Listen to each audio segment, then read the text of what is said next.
Pick up a census record from 1880, then pick up one from 1910. They are not the same kind of document. The 1880 record lists names, relationships, ages, birthplaces. It is handwritten. It is sometimes inconsistent. Spellings change. Ages shift by 3 or 4 years between one census and the next. A man listed as 42 in 1880 appears as 51 in 1890. That is a 9-year gap in a 10-year interval. No one flagged it. No official corrected it. The document was accepted, filed, and preserved. Now look at the 1910 record. The format has changed. The categories have expanded. There are new columns, new classifications. The handwriting is more uniform.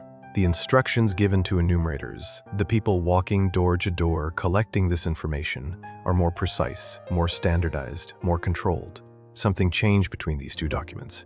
The official explanation is straightforward: modernization, bureaucratic improvement, a more literate, more organized society producing better records. That explanation accounts for improved formatting. It does not account for something else, a quiet but consistent shift in how people describe themselves, where they said they came from, and in some cases, whether the people who should have appeared in those records appear at all.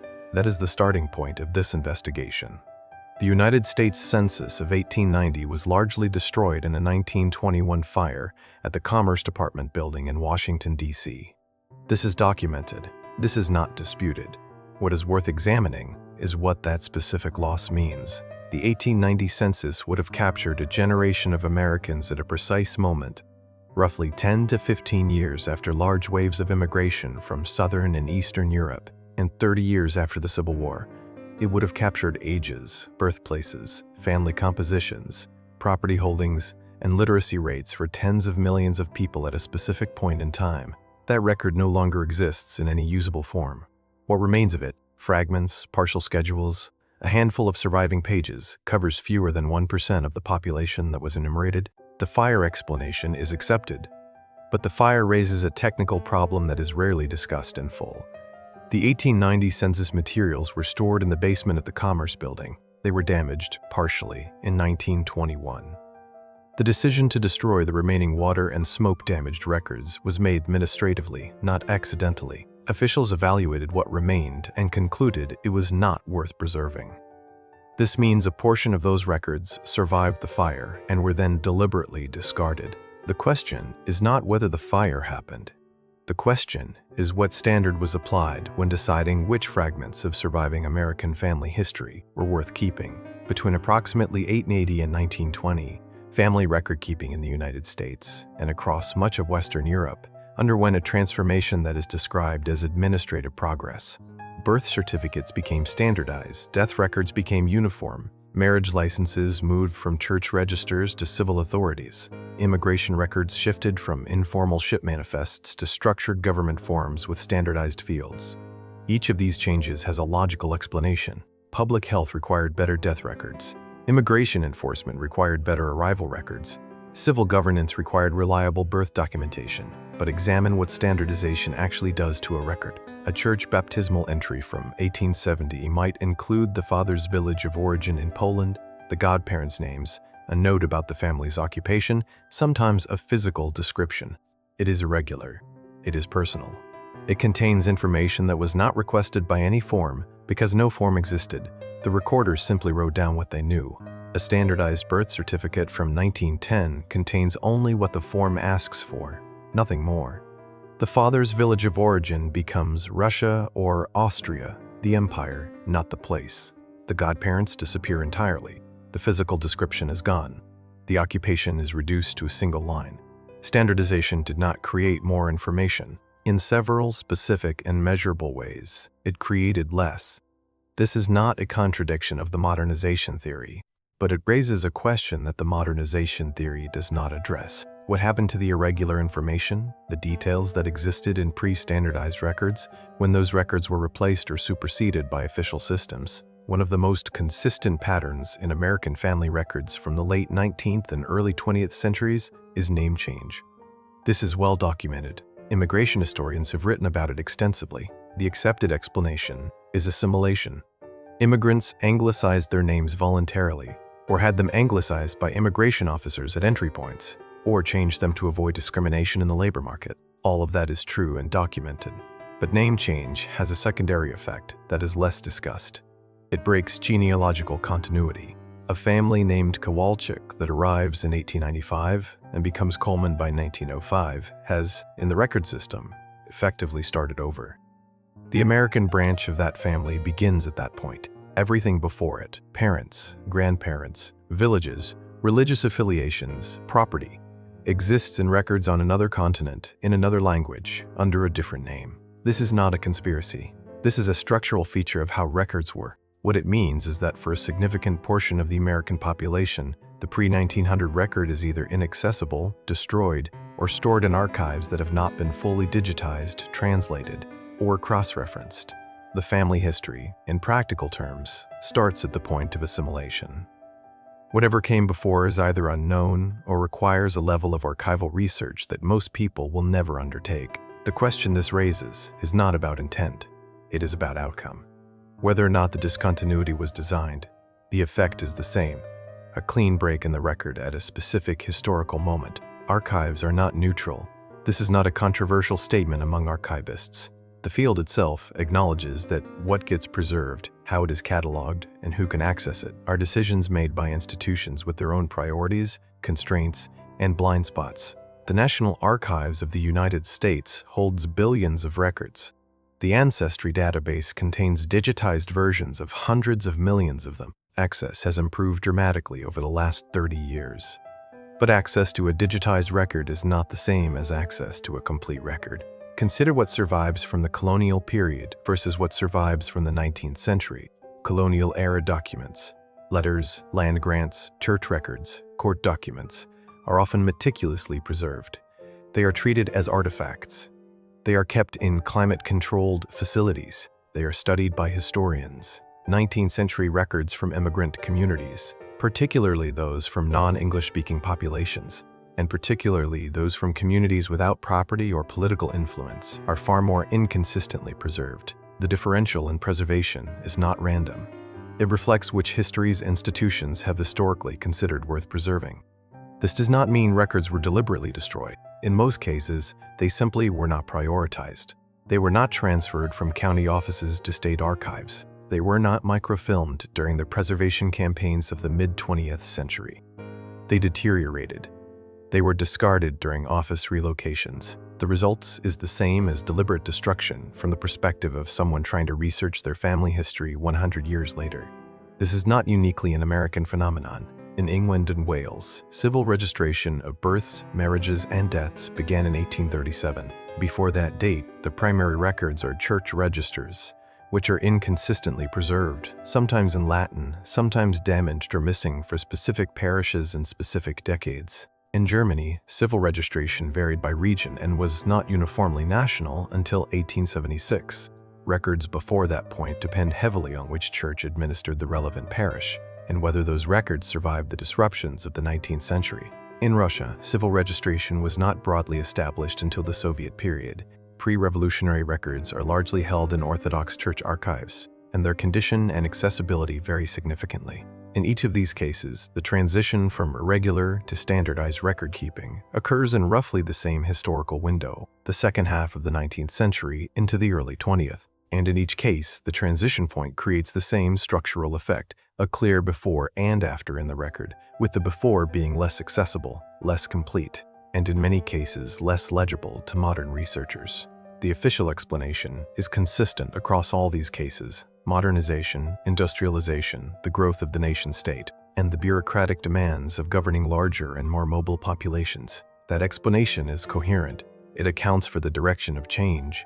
What it does not fully account for is the consistency of the gap, not just the improvement in records after standardization, but the specific degradation of records immediately before it, the period that would have contained the living memories of the generation that built the modern world. The late 19th century is the first period of history for which photographs exist in large numbers.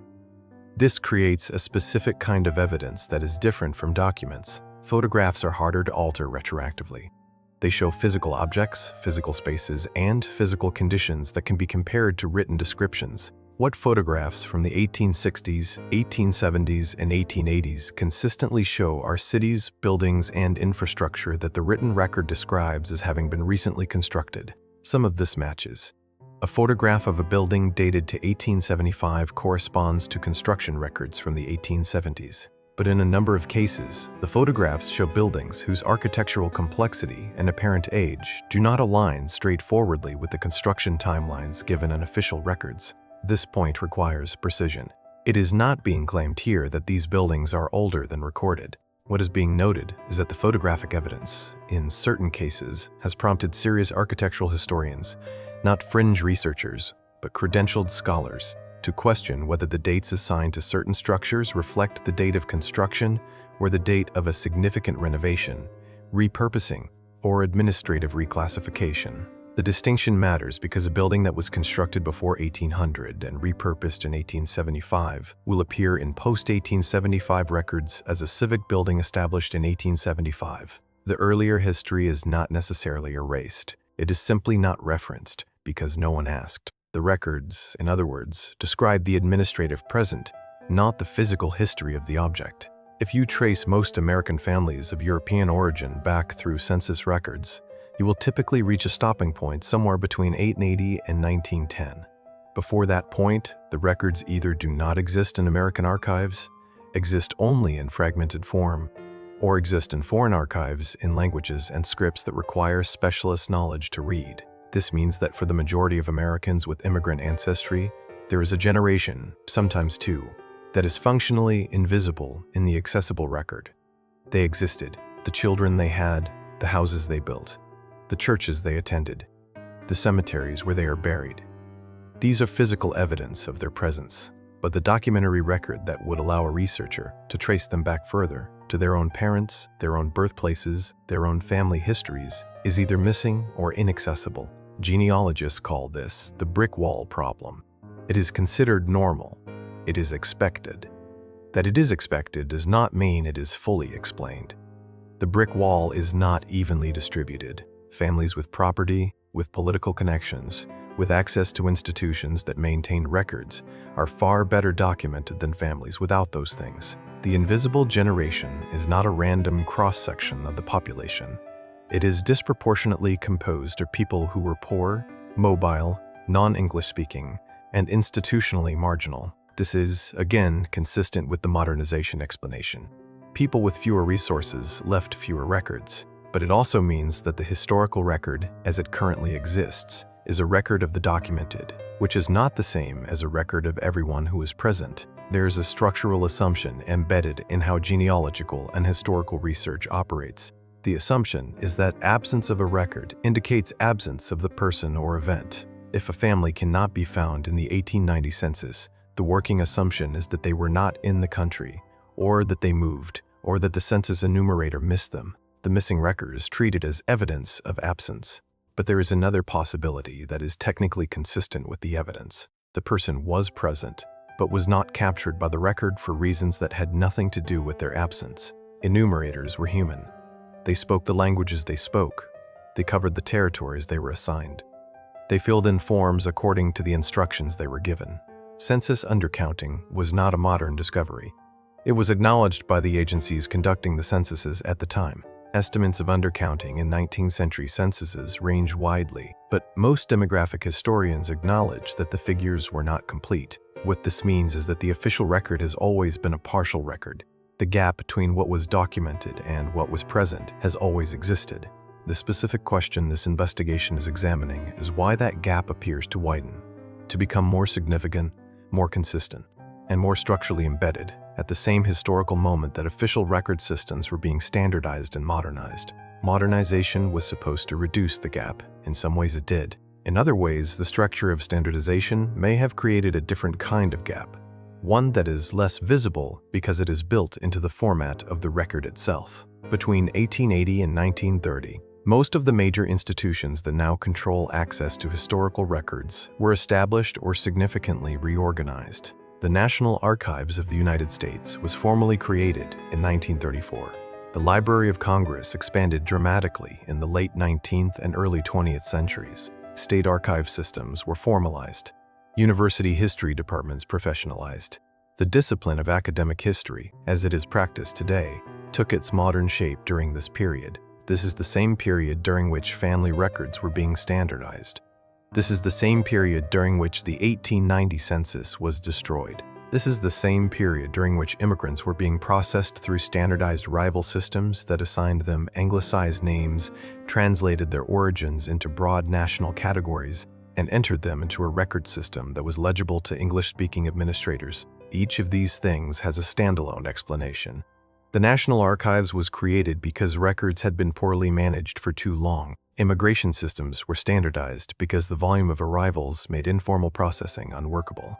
Academic history professionalized because the demands of university education required structured curricula.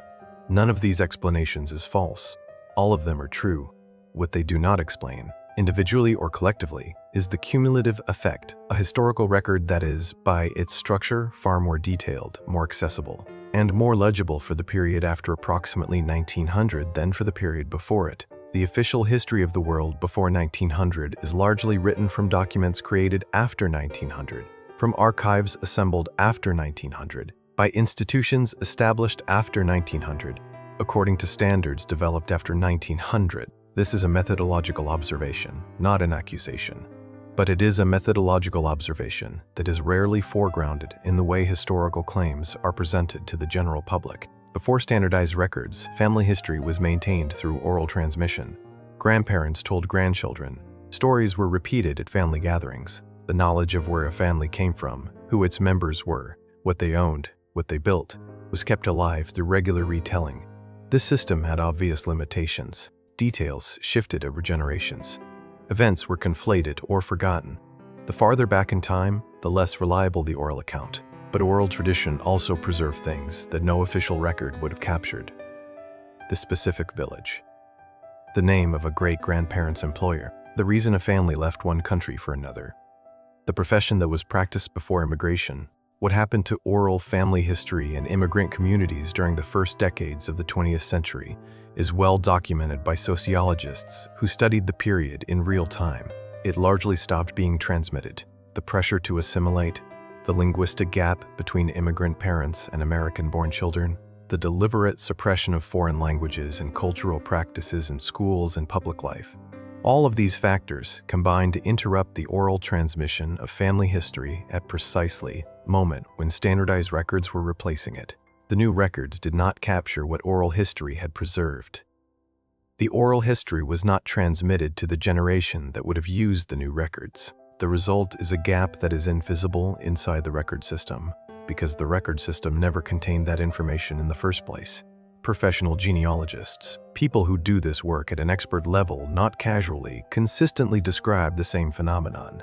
Before approximately 1880, tracing a family of non-elite, non-English European origin becomes exponentially more difficult, not because the ancestors did not exist, but because the documentary trail becomes inconsistent, fragmented, and culturally inaccessible in ways that require specialist knowledge to navigate. Beyond that, there is a further pattern that is less often discussed in public-facing genealogical writing. In many cases, when researchers do find pre-1880 records for immigrant families, when they locate the village, the church register, the land record, what they find does not always match what family oral history claimed.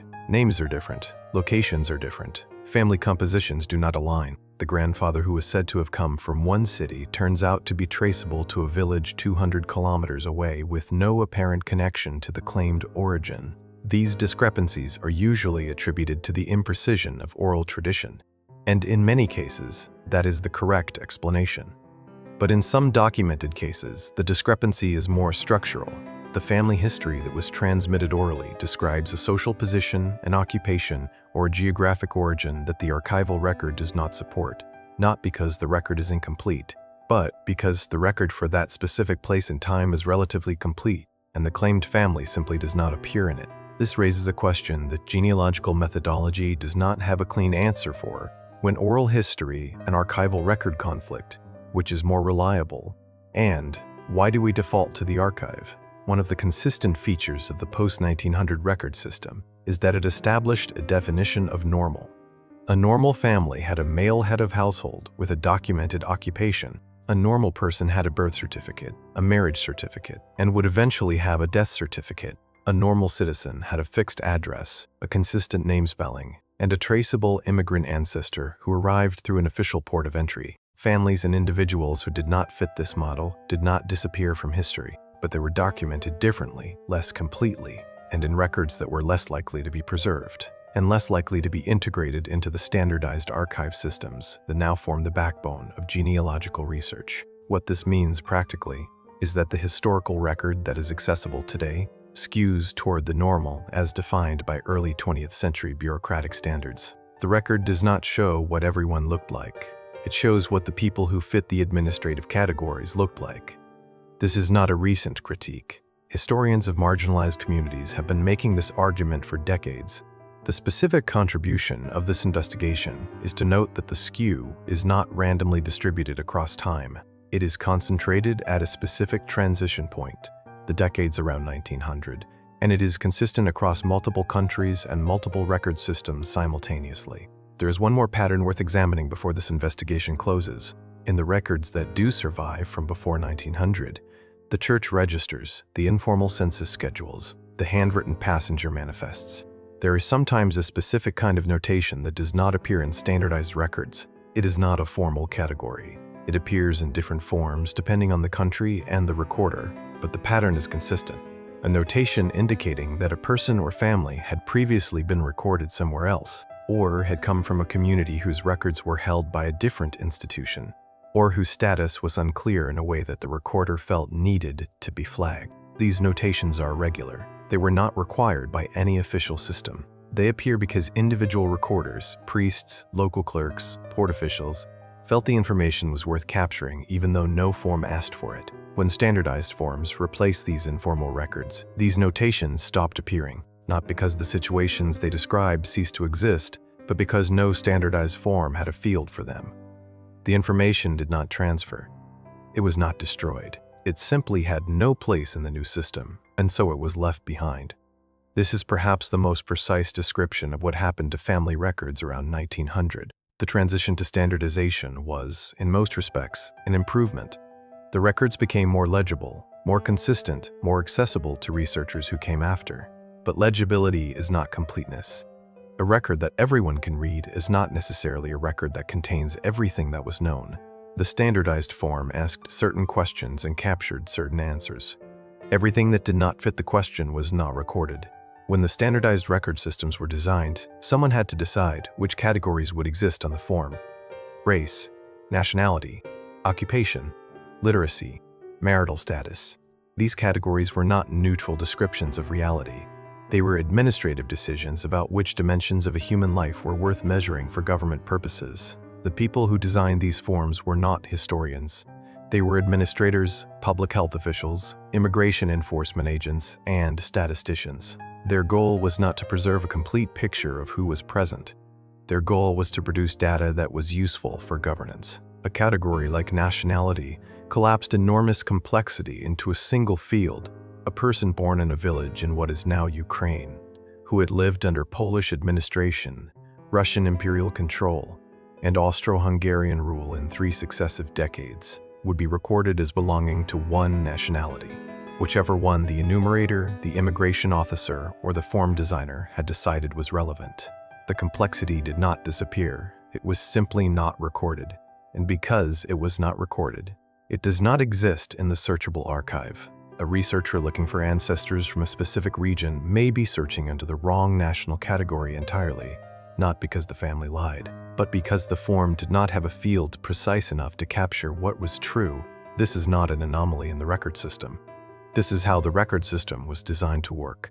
Precision was sacrificed for uniformity.